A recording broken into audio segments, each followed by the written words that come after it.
اگست کا مہینہ شروع ہو چکا ہے، اور یہ مہینہ بھی ہمارے لیے بہت زیادہ اہمیت کا حامل ہے۔ اور اس مہینے کی اہمیت ہمارے لیے اس طور پر ہے کہ اللہ تعالیٰ نے اس مہینے میں ہمیں یہ آزاد ملک اور آزاد ریاست نصیب فرمائی۔ رمضان کا مہینہ تھا اور اگست کا مہینہ تھا عیسوی کے حساب سے۔ 14 اگست 1947 کو اللہ تعالیٰ نے رمضان کے مبارک مہینے میں یہ آزاد ریاست اور آزاد ملک اللہ تعالیٰ نے ہمیں عطا فرمایا۔ یہ اللہ تعالیٰ کی بہت بڑی عظیم الشان نعمت ہے۔ اگر اس نعمت کا ہم مرتے دم تک شکر ادا کرتے رہیں تو ہم اس کا شکر ادا نہیں کر سکتے ہیں کہ یہ کتنی عظیم الشان نعمت ہے۔ اور جن حضرات نے اور جن بزرگوں نے اور بڑوں نے اس آزاد ملک کو حاصل کرنے کے لیے جو کوششیں کی ہیں، محنتیں کی ہیں، قربانیاں دی ہیں، اپنی جانوں کی اور اپنی عزت اور عصمتیں انہوں نے قربان کر دی تھی، صرف مومن مسلمانوں کے لیے ایک آزاد ملک اور ایک آزاد ریاست حاصل کرنے کے لیے ان لوگوں کی اور ان بزرگوں کے لیے دعائیں مانگنا ہے۔ تو ہمارے آج کا جو موضوع ہے تو وہ 14 اگست 1947 پاکستان بننے کے متعلق ہے، اور اس تقریر اور موضوع کے 3 عنوان ہیں۔ پہلا عنوان یہ ہے کہ پاکستان کیوں بنایا گیا ہے، اور دوسرا عنوان ہے پاکستان کیسے بنا ہے، اور تیسرا عنوان ہے پاکستان بننے اور آزادی اور اس کے عملی تقاضے کیا ہیں۔ تو پاکستان کیوں بنایا گیا ہے؟ تاریخی حوالے سے اگر دیکھا جائے، سب سے پہلے مومن مسلمان کو قرآن اور حدیث کو دیکھنا چاہیے۔ احادیث میں حضور علیہ السلام نے فرمایا الکفر ملت واحدۃ، کہ جتنی بھی کفری ملتیں ہیں بظاہر تو یہ تمہیں ایک دوسرے کے ساتھ لڑتے ہوئے نظر آئیں گے، ایک دوسرے کو ختم کرنے والے نظر آئیں گے، لیکن جس وقت اسلام اور مسلمان کی بات آ جاتی ہے تو پھر یہ بالکل ایک ہو جاتے ہیں۔ تمام کفری ملتیں ملت واحدۃ، یہ ایک ملت بن جاتی ہے کہ بھائی آپس میں تو ہم جیسے بھی ہیں وہ تو چلتا رہے گا، لیکن اسلام اور مسلمان کی بات آ جائے تو اس کو ختم کرنے کے لیے بالکل ایک ہو جاتے ہیں۔ یہی معاملہ کچھ اس طرح ہوا کہ 14 اگست کا یہ دن اس حوالے سے بہت زیادہ اہمیت کا حامل ہے کہ اس دن اللہ تعالیٰ نے مسلمانوں کی انتھک محنتوں اور کوششوں کے نتیجے میں ایک الگ ریاست اور ایک الگ ملک عطا فرمایا، اور اس کا آغاز اس طور پر ہوا کہ جب برصغیر کے مسلمانوں پر، اس لیے کہ برصغیر پر اس وقت انگریزوں کی حکومت تھی، اور اسی طرح سکھ اور ہندو لوگ اپنی منمانیاں کیا کرتے تھے، تو برصغیر کے مسلمانوں پر ہندوؤں اور سکھوں نے طرح طرح سے ظلم اور ستم شروع کیے، اور ان کے حقوق ضائع کیے جانے لگے، اور ان کو معیشت، تعلیم و تدریس، تہذیب و ثقافت، عدل و انصاف، مساوات، غرض تمام معاملات میں کمتر شمار کیا جانے لگا، اور ہندوؤں کو برتر خیال کیا جانے لگا۔ آج بھی یہ ماحول بنا ہوا ہے، اس لیے کہ الکفر ملت واحدۃ، یہ حدیث ذہن میں رکھنا ہے۔ جہاں پر اسلام اور مسلمان کی بات آ جائے تو تمام کفری ملتیں ایک ہو جاتی ہیں۔ اگر غیر مسلم ہیں اور اسی طرح مغربی ممالک والے ہیں، یہودی ہیں، نصرانی ہیں، اور اسی طرح دوسرے گورے اور انگریز ہیں، یہ اس وقت ہندوؤں اور سکھوں کے ہم نوا تھے، اب بھی ان کے ہم نوا ہیں، فحاشی پھیلانے میں اور اسی طرح دہشت اور ظلم اور ستم پھیلانے میں اب بھی وہ ایک دوسرے کے ہم نوا ہیں، اس لیے کہ اسلام اور مسلمان کے خلاف ہے یہ ساری چیزیں۔ تو برصغیر پر جس وقت انگریزوں کی حکومت تھی تو ہندوؤں اور سکھوں نے مسلمانوں پر ظلم شروع کر دیا ہے، تعلیم و تدریس، معیشت، معاملات، تہذیب و ثقافت کے حوالے سے ان کو کمتر شمار کیا جانے لگا، کہ یہ دیکھو ان کو کیا معلوم ہے۔ جب حالات ایسے بن گئے اور انہیں ہندو اور سکھوں کے ہاں میں ہاں ملایا جانے لگا اور ان کو تکلیف دی جانے لگی، مسلمانوں کو آزادانہ طور پر اسلامی تعلیمات پر عمل کرنے سے روکا جانے لگا کہ بھائی مسجد نہیں بناؤ گے، مدرسہ نہیں بناؤ گے، آذان نہیں کرو گے، آپ آذان سپیکر پر نہیں کرو گے، آپ نماز نہیں پڑھیں گے۔ اگر وہ اپنے اسلامی تعلیمات پر عمل کرتے، ان میں روک ٹوک کرتے اور اسی طرح طرح کے ظلم اور ستم کرتے کہ اس وقت ہمارے اجداد نے دن رات محنت کی، گلی گلی مسلمانوں سے مشاورتیں ہوئیں، قراردادیں منظور ہوئیں، بالآخر 20 لاکھ افراد کی قربانی کے نتیجے میں اللہ تعالیٰ نے ہم پر احسان کرتے ہوئے اسلامی ریاست عطا فرمائی۔ 20 لاکھ انسانوں کی قربانی کا نتیجہ ہے۔ اور وہ ایک کیسا ماحول ہوگا جب آپ اس وقت کے ماحول کا تصور کریں کہ غیر مسلموں کا دور ہے، ہندو اور سکھ آپس میں ملے ہوئے ہیں، جو اس وقت انگریز تھے بر صغیر پر، وہ بھی ہندو اور سکھوں کے ساتھ ملے ہوئے تھے۔ اتنی تکلیف اور مشقتوں کے باوجود بھی وہ ایک ایک مسلمان کے پاس گئے ہیں، ایک ایک گلی پر دروازے پر گئے، مشاورتیں کی ہیں، انہوں نے تکلیفیں، صعوبتیں اور مشکلیں برداشت کی ہیں، اور انگریزوں اور غیر مسلموں کے سامنے سینہ تان کر کھڑے ہو گئے۔ جب پاکستان بننے کی تاریخ دیکھی جائے اور صحیح معنوں میں تاریخ دیکھی جائے، بر صغیر کی تاریخ اور اسی طرح پاکستان بننے کی تحریک اور تاریخ، تو آپ حیران رہ جائیں گے۔ 20 لاکھ افراد کی قربانی کے نتیجے میں اللہ تعالیٰ نے ہم پر احسان کرتے ہوئے یہ اسلامی ریاست اور اسلامی ملک اللہ تعالیٰ نے عطا فرمایا۔ دوسری بات یہ ہے کہ پاکستان کیوں بنایا گیا ہے؟ پاکستان کیوں بنایا گیا ہے؟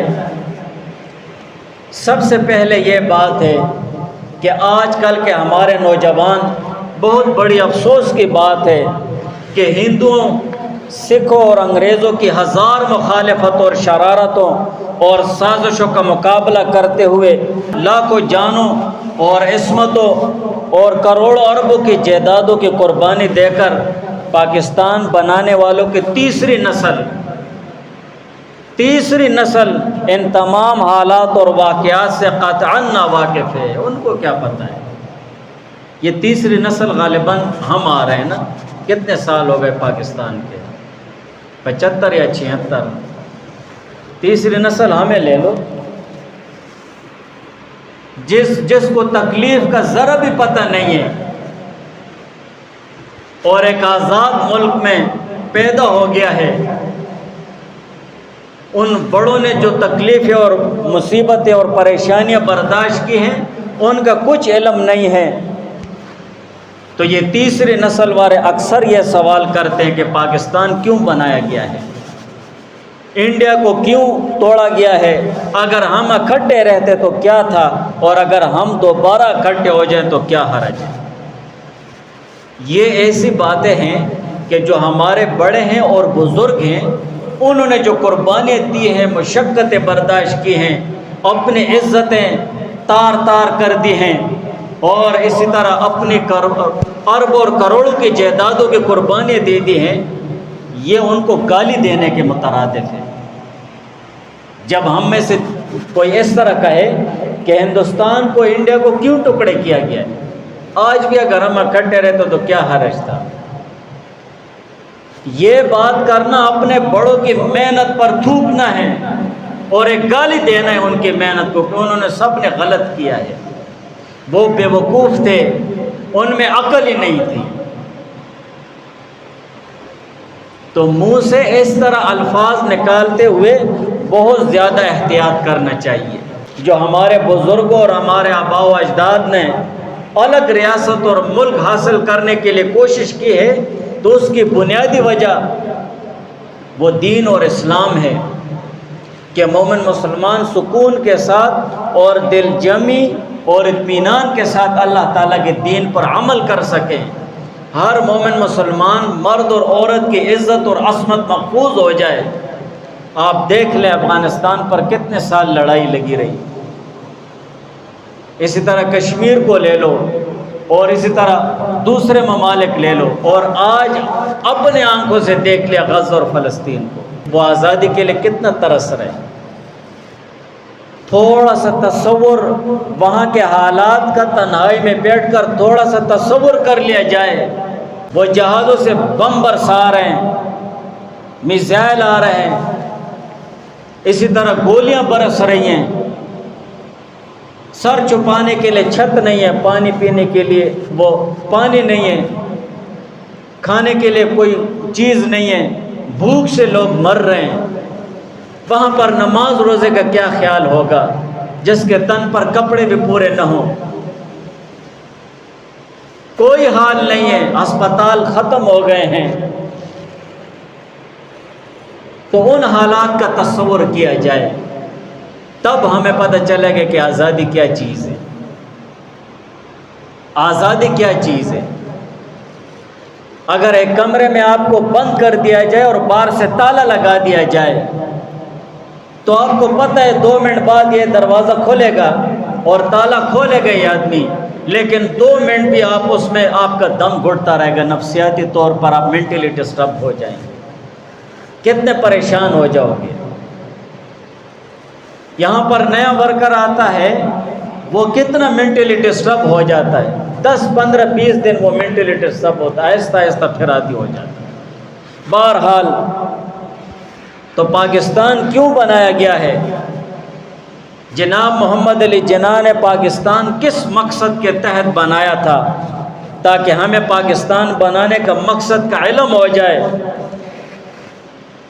اس پاکستان کے بنانے کا ایک ہی مقصد تھا، لا الہ الا اللہ۔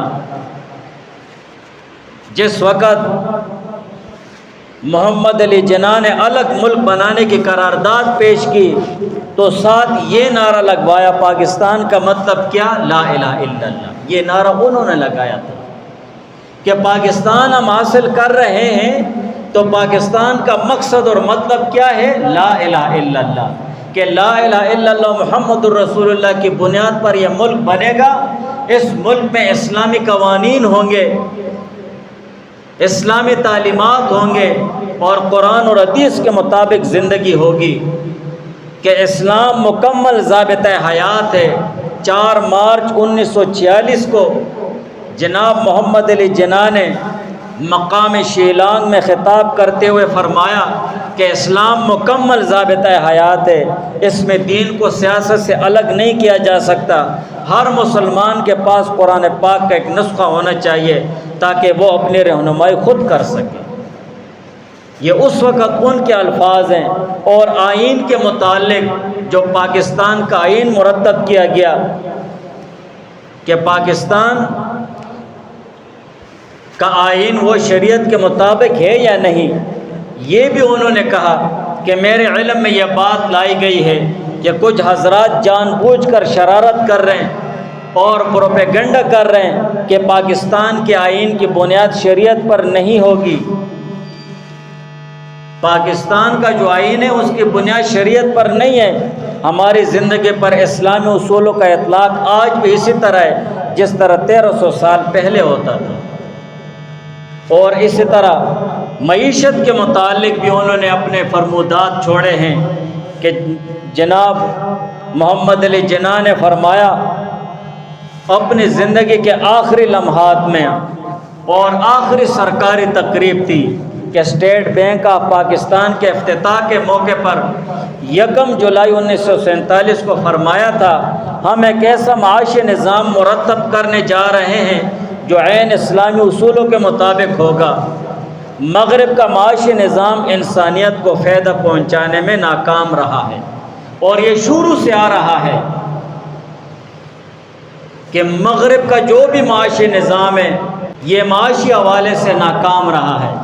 یہ ایسا نظام ہے کہ اس میں غریب دن بدن غریب ہوتا جا رہا ہے اور مالدار آدمی دن بدن مالدار ہوتا جاتا ہے، یہ ایسا نظام ہے۔ آپ معیشت کے متعلق اگر پڑھیں تو ان کا ایک ہی ذہن ہے، پیسہ ہونا چاہیے، جہاں سے بھی آئے، جس سے بھی آئے، جس طریقے سے بھی آئے۔ ان کا ایسا تصور ہے، اس میں حرام اور حلال کا کوئی تصور نہیں ہے۔ لیکن اسلامی تعلیمات الگ چیز ہے۔ جس وقت اسٹیٹ بینک کا افتتاح ہوا تو جناب محمد علی جناح نے یہی فرمایا تھا کہ مغرب کا معاشی نظام انسانیت کو فائدہ پہنچانے میں ناکام رہا ہے، ہم اسلامی اصولوں کے مطابق نظام چلائیں گے۔ یہ ہماری بدقسمتی ہے کہ ہمارے ملک میں ہمارے جتنے بھی بینک ہیں تو وہ اسلامی اصولوں کے مطابق نہیں ہیں، وہ یہودی نظام کے مطابق چل رہے ہیں۔ یہی وجہ ہے کہ سارے ملک میں سود پھیلا ہوا ہے ہوا کی طرح۔ انہوں نے مختلف مقامات پر مختلف بیانات دیے ہیں، اور اسی وجہ سے مومن مسلمانوں کے لیے الگ ریاست اور الگ ملک بنانے کا مطالبہ کیا گیا، اور اس کے لیے بہت زیادہ کوششیں اور محنتیں کی گئی ہیں، بہت زیادہ وہ تکلیفیں برداشت کی گئی ہیں کہ پاکستان کیسے بنایا۔ یہ بات ہمیں نہیں بھولنی چاہیے۔ ہمیں اپنے بڑے اور جو بزرگ ہیں اور جن حضرات نے اس پاکستان بنانے کے لیے کوششیں کیے ہیں، ہمیں مرتے دم تک اپنے ماں باپ کے ساتھ جیسے ہم ان کو دعاؤں میں یاد رکھتے ہیں، اسی طرح ان کو بھی دعاؤں میں یاد رکھنا چاہیے کہ پاکستان کیسے بنا ہے۔ 20 لاکھ شہیدوں نے قربانیاں دی ہیں، ہزاروں واقعات ہیں پاکستان بننے کے۔ جس وقت پاکستان بنا اور ہندوستان سے مومن مسلمان پاکستان آنے کے لیے ہجرت کر رہے تھے، تو اس وقت ہندو اور سکھوں نے مل کر مسلمانوں کی ٹرینوں پر حملے کیے، ان کی عصمتیں لوٹی ہیں، ان کی عزتیں لوٹی ہیں، بچوں کو بالکل ٹکڑے ٹکڑے کر کے ٹرین کے وہ ڈبوں اور بوگیوں میں پھینک دیا تھا۔ ایک واقعے کے متعلق لکھا گیا ہے اور اس کا عنوان یہ دیا ہے کہ ہاتھ پاؤں کٹے بچوں کا پاکستان کے لیے تحفہ۔ اس واقعے کا عنوان ہے ہاتھ پاؤں کٹے ہوئے بچوں کا پاکستان کے لیے تحفہ۔ اور واقعہ اس طور پر ہوا کہ فیروز پور سے جس وقت مسلمان ہجرت کر رہے تھے اور پاکستان آ رہے تھے، تو اس وقت جو ٹرین وہاں پر روانہ ہوئی تھی فیروز پور سے قصور آ رہی تھی، اور راستے میں گنڈا سنگھ اسٹیشن پر رک گئی تھی، تو وہاں پر مجید یزدانی صاحب جو پلیٹ فارم پر وہ ڈیوٹی دے رہے تھے، وہ مومن مسلمانوں کے ٹرین کا استقبال کر رہے تھے کہ وہاں پر فیروز پور سے قصور کو ٹرین جا رہی ہے اور مومن مسلمان مرد اور عورتیں بچے اس میں سوار ہیں، ہم ان کا استقبال کریں۔ جب وہاں اسٹیشن پر گاڑی رک گئی تو پورے ٹرین سے چیخنے اور پکارنے اور کراہنے کی آوازیں آ رہی تھی، اور ٹرین کے سارے ڈبے اور بوگیاں وہ خون کے ساتھ لت پت تھی۔ اور جب آخری بالکل ٹرین کے آخری ڈبے پر گئے مجید یزدانی صاحب، جب انہوں نے دیکھا تو وہاں پر 5 سال 4 سال 6 سال تک بچے، کس کا ہاتھ نہیں ہے، کسی کا پاؤں نہیں ہے، کسی کا کان نہیں ہے، اور خون میں لت پت پڑے ہوئے اور کراہ رہے ہیں۔ تو یہ اس وقت ہندو اور سکھوں نے پاکستان کو تحفہ دیا تھا۔ آج وہی ہندو اور سکھ ہیں کہ ہمارے مومن مسلمان پاکستان میں آزادی کا سانس لے کر ان کے گن گاتے ہیں اور اپنے ملک اور اپنے مسلمانوں کا برا کہتے ہیں۔ یہ کیسے مسلمانی ہے اور کیسے محب وطن ہے، اپنے وطن کے ساتھ کیسی محبت ہے۔ آپ ہندوستان میں دیکھیں، انہوں نے مسلمانوں کے ناک میں دم کر دیا ہے۔ ایک دوسرا واقعہ ذکر کیا گیا ہے اور اس کا عنوان ہے پاکستان کو میرا سلام کہنا۔ یہ عنوان ذہن میں رکھنا ہے، پاکستان کو میرا سلام کہنا۔ ایک نوجوان اپنا واقعہ ذکر کرتا ہے کہ جس وقت وہ ہندوستان سے پاکستان آنے کے لیے ہجرت کر رہا تھا تو راستے میں مسلمان عورتیں اس کو ملیں۔ سکھوں اور ہندوؤں نے اپنی درندگی کا ثبوت اس وقت دیا تھا کہ راستے میں ان سکھوں اور ہندوؤں نے ان عورتوں کو قبضے میں لیا اور اتنا درندگی کا مظاہرہ کیا کہ ان عورتوں کو وہ ایک سنسان جگہ پر لے گئے اور ہر ایک نے اس کے ساتھ زنا کیا۔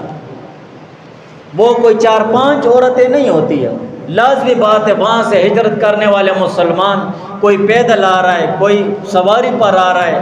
کوئی اسی طرح ریل میں آ رہے ہیں، ان کو اب جن سکھ اور ہندو کے علاقے سے جو مسلمان مرد اور عورتیں گزرتے انہوں نے موقع سے فائدہ اٹھایا اور ہزاروں کے حساب سے وہ ان پر حملہ کرتے، اور صرف ایسے نہیں کہ ایک بار اس کے ساتھ زنا کر کے چھوڑ دیتے، وہ ہماری مسلمان مائیں بہنیں تھیں، کوئی اور تو نہیں تھا، وہ لائن لگا کر ظالم کھڑے ہو جاتے کہ ہوشیار پور سے نکلتے وقت ایک زخمی عورت وہ کراہ رہی تھی زخموں سے، وہ نوجوان کہہ رہے کہ میرے والد صاحب نے اس کو اٹھایا، جب جیسے اس کو اٹھایا تو اس کے بدن سے اس کے سینے انہوں نے کاٹے ہوئے تھے، اور وہ ایک مشہور خاندان کی عورت تھی، مشہور خاندان کی۔ نوجوان کہہ رہے کہ میرے والد صاحب کو بہت زیادہ غصہ آیا، بہت پریشان ہو گیا، اور اس عورت سے، اس آدمی سے کہا، اس بابے سے کہا کہ کوئی بات نہیں، پاکستان بن گیا، مجھے خوشی ہے، مجھے بہت زیادہ خوشی ہے کہ میں امت کے کسی کام تو آ گئی ہوں، اور آگے کہنے لگی کہ پاکستان کو میرا سلام کہنا۔ اور اسی دوران جس وقت وہ جا رہے تھے تو راستے میں ایک نہر آ رہی تھی، اس نہر کو پار کرنے کے بعد وہ نوجوان کہہ رہے کہ پھر آس پاس جھاڑیوں میں ایک خاتون کی آواز کراہنے کی آ رہی تھی، خون میں لت پت پڑی ہوئی تھی، اور میرے والد صاحب نے اس کو اٹھایا، اس کی مرہم پٹی کی، لیکن مرہم پٹی کرنے کا کچھ فائدہ نہیں ہوا، اور مرتے وقت یہ کہا کہ شام 84 کی جنگ میں میرے والد، 7 بھائی، چاچا اور ان کے 4 لڑکے سارے شہید ہو گئے، اور میری 3 بہنیں اپنی عزت بچاتے بچاتے نہر میں ڈوب گئی ہیں، اور ان ظالم سکھوں اور ہندوؤں نے میرے والد کو بھی شہید کر دیا تھا۔ البتہ میں چھپ گئی تھی کہ میرے چھپنے پر بھی انہوں نے مجھے ڈھونڈا اور میرا یہ حشر کر دیا تھا۔ حشر کیا کر دیا تھا کہ اس کے ساتھ انہوں نے زنا بھی کیا اور اس کے سینے بھی کاٹ دیے تھے ظالموں نے، اور خون میں بالکل لت پت چھوڑ دیا تھا، اور آخری سانس پر اس نے یہ کہا کہ پاکستان کو میرا سلام کہنا۔ جب 14 اگست 1947 آتا ہے تو ہمیں یوں کہنا چاہیے کہ ہمارے جو مومن مسلمان بھائیوں اور بہنوں اور ماؤں نے جو قربانیاں دی ہیں اور جنہوں نے ہمیں سلام پہنچایا ہے، ہم ان کو کہتے ہیں وعلیکم السلام۔ ہم ان کے لیے جھولی بھر کر دعائیں مانگیں گے کہ اللہ تعالیٰ ان کے قبروں پر ہزارہا رحمتیں برسائے، ان کے شہداء، اور ان کو اللہ تعالیٰ بڑے بڑے درجات نصیب فرمائے جنت میں، وہ ہمارے دعاؤں کے حقدار ہیں۔ انہوں نے ایسے قربانیاں دی ہیں، اور ایک انگریزدان اپنی تاریخی حوالے سے کتاب اس نے لکھی ہے، برگیڈیئر بریسٹو، سکھوں کے حملے کا تذکرہ کرتے ہوئے لکھتے ہیں کہ 11 ستمبر 1947 کو دوپہر کے وقت میں جب وہاں سے ہندوستان سے پاکستان کو ٹرین آ رہی تھی تو اس ٹرین پر 12,000 سکھوں نے حملہ کیا تھا، 12,000 سکھوں نے، اور اتنا ظلم کیا تھا کہ ان ظالموں نے اس ٹرین سے چن چن کر 100 عورتوں کو چنا، ان کو برہنہ بھی کیا، اور اسی طرح ان سے چھاتیاں بھی ان کی کاٹیاں، اور ان میں جو بچے تھے ان کو قتل کر دیا تھا، نوجوانوں کو بھی قتل کر دیا تھا، بوڑھوں کو بھی قتل کر دیا تھا، اور ان عورتوں کے ساتھ انہوں نے زیادتی بھی کی، ان کی عزتیں بھی لوٹیاں، اور اسی طرح ان کو اسی طرح ادمرہ چھوڑ کر چلے گئے۔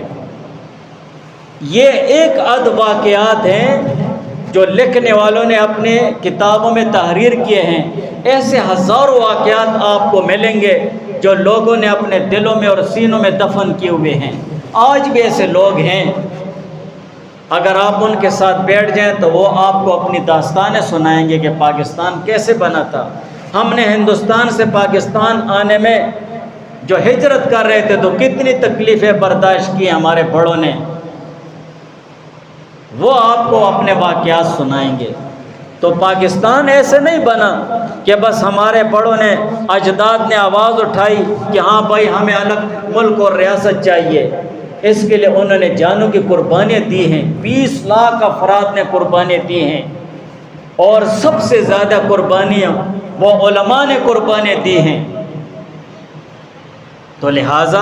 یہ جو الگ ملک اللہ تعالیٰ نے ہمیں دے دیا ہے تو اس ملک کو اور اس کی وہ قدر کرنی چاہیے، اور اس آزادی کے عملی تقاضے یہ ہیں کہ سب سے پہلے اللہ تعالیٰ کا شکر ادا کرنا چاہیے۔ جو اللہ تعالیٰ نے ہمیں آزاد ملک عطا فرما دیا ہے یہ انعام الہی ہے، اللہ تعالیٰ کے اس انعام پر شکر ہونا چاہیے، اور اسی طرح اس کے اصول کے بعد سب سے پہلے اللہ تعالیٰ کا شکر بجا لانا ضروری ہے۔ جیسے کہ موسیٰ علیہ السلام کو اللہ تعالیٰ نے فرعون سے آزادی دی، تو اس سے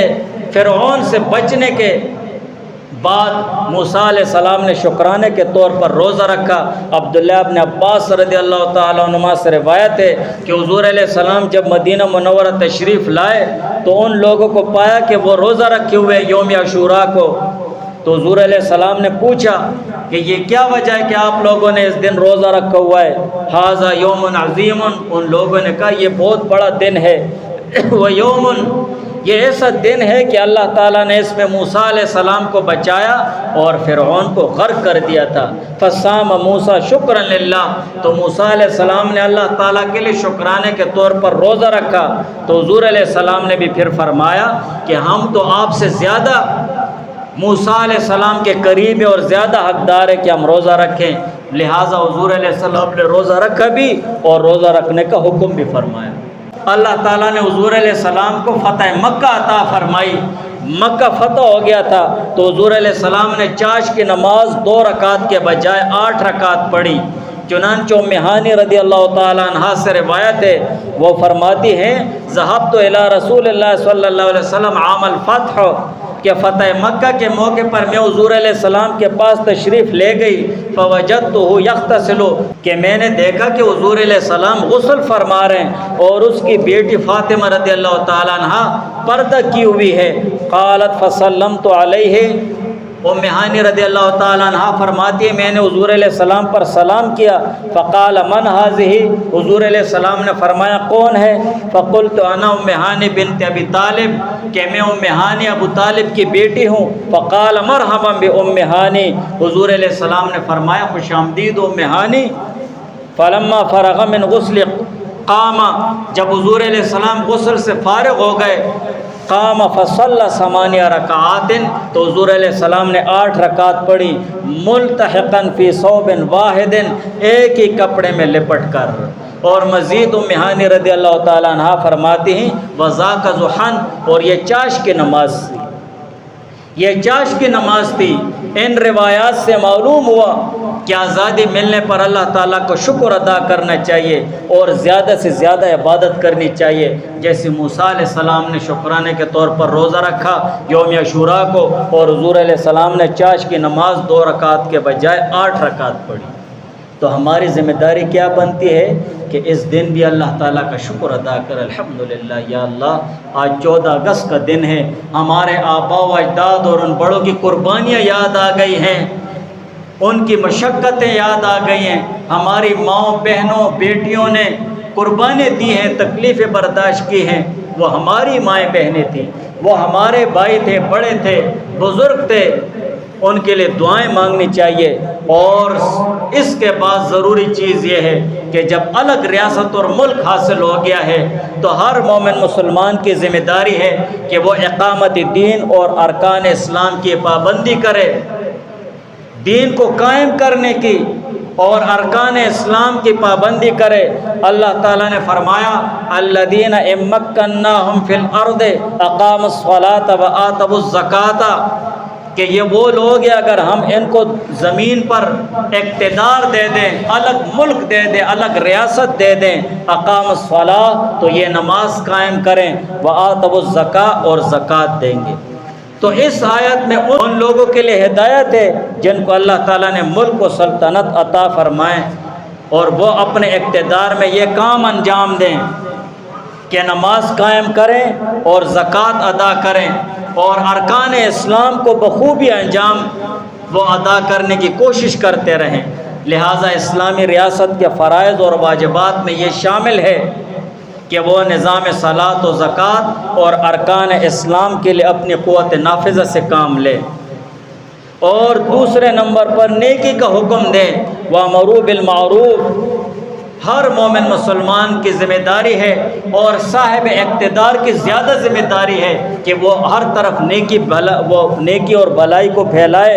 اور نیکی کا حکم کرتے رہیں، وَنَهَوْا عَنِ الْمُنْكَرِ، اور برائی سے روکتے رہیں۔ وَلِلَّهِ عَاقِبَةُ الْأُمُورِ، وَلِلَّهِ عَاقِبَةُ الْأُمُورِ، اور تمام کاموں کا انجام اللہ تعالیٰ کے اختیار میں ہے۔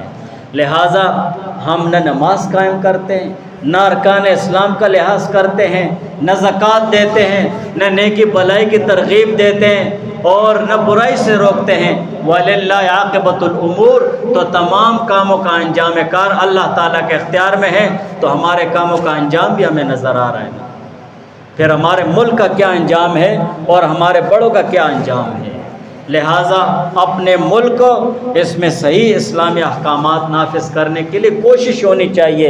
اور اسی طرح اپنے ملک کے ساتھ حقیقی محبت ہونی چاہیے، منافقت نہیں ہونی چاہیے۔ اس بات کو ذکر کرنے سے پہلے میں دو باتیں کرتا ہوں، یہ نصیحت کے طور پر، کہ اپنی زندگی میں مسلمان کا کبھی بھی برا مت کہو، اسی لیے کہ مسلمان اور غیر مسلم کبھی بھی ایک نہیں ہو سکتے۔ قیامت تک کوئی غیر مسلم مسلمان سے بہتر نہیں ہو سکتا۔ دنیا جہان کا گناہ گار ہوگا، زانی، بدکار، کچھ بھی ہو جائے، دنیا میں ایسا کوئی گناہ نہیں ہوگا کہ اس مسلمان میں نہ ہو، لیکن اس کے دل میں اللہ تعالیٰ کا ایمان ہے، توحید و رسالت ہے۔ غیر مسلم کبھی بھی جنت میں نہیں جا سکتا جب تک وہ توحید و رسالت کو تسلیم نہ کرے۔ لہٰذا مسلمان کا کبھی بھی برا مت کرو۔ پورے قرآن میں کہیں بھی اللہ تعالیٰ نے غیر مسلموں کی تعریف نہیں کی کہ غیر مسلم مسلمان سے اچھے ہیں، تو ہم کیوں غیر مسلموں کی تعریف کریں اور اپنے مسلمانوں کا برا کہیں؟ مسلمان کے ساتھ نفس و شیطان لگا ہوا ہے، اس سے اس کو بچاؤ، اس کے لیے دعا مانگو۔ یہ مطلب نہیں ہے کہ نفس و شیطان نے اسے دھوکے میں ڈال دیا تو تم یہ کہتے ہو کہ غیر مسلم اچھا ہے اور مسلمان برا ہے۔ یہ اپنے مسلمانی کو گالی دینا ہے، ایسا کبھی بھی مت کرو، بلکہ یہ کہو کہ مسلمان ہے، اس کے سینے میں اللہ تعالیٰ کا کلمہ ہے، اللہ تعالیٰ اس کا گناہ معاف کرے، اور وہ تو غیر مسلم ہے، وہ تو ویسے بھی جہنم کی طرف جا رہا ہے۔ بہرحال مسلمان کا برا مت کرو، اور دوسرے نمبر پر اپنے ملک کا کبھی بھی برا مت کرو۔ اپنے ملک کا کبھی بھی برا مت کہنا، کچھ بھی ہو جائے۔ اس ملک میں جو ہمارے حکمران ہیں، یہ ہمارے اعمال ہیں، وہ جیسے بھی ہیں، جیسے تیسے بھی ہیں، ہم نے خود ان کو اپنے سر پر بٹھایا ہوا ہے، ہم نے خود ان کو اپنا بڑا بنایا ہوا ہے۔ اپنے ملک کا برا مت کہو۔ اگر اپنے ملک کا برا کہو گے اور دوسرے ممالک کا اچھا کہو گے تو اپنے جو بڑے ہیں، بزرگ ہیں، ہماری ماؤں بہنوں نے جو قربانی دی ہیں، ان کی اس قربانی کو گالی دینا ہے، ان کو گالی دینا ہے کہ تم لوگ بے وقوف تھے کہ پاکستان الگ ملک تم لوگوں نے بنایا ہے۔ نہیں، ہمارا ملک ہے، ٹھیک ہے میں کمزور ہوں، ہم نے حکمران ایسے چنے ہوئے ہیں جو ہمارا ملک کا نظام صحیح نہیں چلا سکتے ہیں۔ دعا کرو، محنت کرو، اپنے اولاد میں ایسے بناؤ کہ وہ ان سے بہتر حکمران ہو، اچھی خدمت خلق کر سکے۔ اگر ملک کا نہیں ہو سکتا، کم سے کم ایک گھر کا ہو جائے، گھر کا نہیں تو ایک محلے کا ہو جائے، محلے کا نہیں تو ایک گاؤں کا ہو جائے، گاؤں سے اسی طرح ایک شہر کا۔ تمہاری اولاد میں ایسا ہونا چاہیے، ایسے اسپرٹ اور ایسا جذبہ ہونا چاہیے کہ بچہ خدمت خلق کرنا ہے تو اخلاص سے کرو اور اس طریقے سے کرو۔ تو اپنے ملک کے ساتھ حقیقی محبت ہونی چاہیے۔ یہ فطری عمل ہے کہ انسان جہاں رہتا ہے اس سے محبت ہو جاتی ہے۔ یہ صرف انسانوں کے ساتھ خاص نہیں بلکہ جانور، پرندے اور دیگر مخلوقات میں بھی یہ چیز موجود ہے۔ بس آزادی کا تقاضا یہ ہے کہ اپنے ملک سے حقیقی محبت ہو۔ خود حضور علیہ السلام بھی اپنے ملک سے بے حد محبت کرنے والے تھے۔ یہی وجہ ہے کہ ہجرت کے وقت حضور علیہ السلام نے مکہ مکرمہ کو مخاطب کرتے ہوئے فرمایا ما اطیبک من بلد واحبک الی، ما اطیبک من بلد واحبک الی، کہ تو کتنا پاکیزہ شہر ہے، تو کتنا مجھے محبوب شہر ہے، ولولا ان قومی اخرجونی منک ما سکنت غیرک، اگر میری قوم مجھے تجھ سے نہ نکالتی تو میں تیرے سوا کہیں بھی سکونت اختیار نہیں کرتا۔ اور اسی طرح حضور علیہ السلام جب سفر سے واپسی پر اپنے وطن میں داخل ہوتے تو سواری کو تیز کرنا بھی یہ وطن سے محبت کرنے کی ایک عمدہ مثال ہے۔ انس رضی اللہ تعالیٰ عنہ بیان کرتے ہیں جب حضور علیہ السلام سفر سے تشریف لاتے فنظر الی جدرات المدینہ اوضع راحلتہ وان کان علی دابۃ حرکہا من حبہا، کہ حضور علیہ السلام جب سفر سے تشریف لاتے مدینہ منورہ کی دیواروں کو دیکھتے تو اپنی اونٹنے کی رفتار تیز کر دیتے، اور اگر دوسرے جانور پر سوار ہوتے تو مدینہ منورہ کی محبت میں اسے ایڑی مار کر تیز بھگاتے تھے۔ اپنے ملک کے ساتھ حقیقی محبت ہونی چاہیے، اور یہ 14 اگست 1947 کا دن ہمارے لیے بہت اہمیت کا حامل ہے۔ اس دن اگر کوئی تقریبات کرے، پروگرام کرے، تو اس میں اپنے دشمن کو خوش نہیں کرنا چاہیے، بلکہ اس میں ملک کے ساتھ دین اور اسلام اور قرآن اور حدیث کے مطابق اپنی محبت اور خوشی کا اظہار کرنا چاہیے۔ حرام کاموں سے اس میں بچنا چاہیے، بے حیائی، مرد اور عورتوں کا اختلاط اور رقص اور گانا ناچ سے بچنا چاہیے۔ اور اس موقع پر حضور علیہ السلام کی حدیث کو بطور خاص یاد رکھیں۔ انس رضی اللہ تعالیٰ عنہ فرماتے ہیں کہ حضور علیہ السلام نے فرمایا صوتان ملعونان، 2 آوازیں ایسی ہیں جن پر لعنت کی گئی ہے، صوت مزمار عند نعمت، موسیقی کے آلات کی آواز نعمت ملنے کے وقت، خوشی کے موقع پر، اور اسی طرح دوسری نعمتیں ملنے کے موقع پر وہ صوت و مزمار، موسیقی کے آلات کی آواز، ان پر لعنت کی گئی ہے۔ وہ صوت و رنت عند مصیبت، اور مصیبت کے وقت اور پریشانی کے وقت مات و مرنوح کی آواز پر لعنت کی گئی ہے۔ تو اس چیز کا لحاظ کرنا چاہیے۔ اور اسی طرح آخر میں اس کے ساتھ ساتھ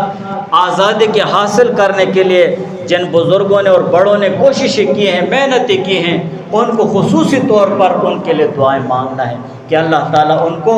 اجر دے اور اللہ تعالیٰ ان کے درجات بلند فرمائے۔ دعا کرو اللہ تعالیٰ ہمیں عمل کرنے کی توفیق عطا فرمائے، اپنے ملک کے ساتھ وفاداری اور اپنے ملک کے ساتھ صحیح محبت کرنے کی اللہ تعالیٰ توفیق عطا فرمائے۔ اللہ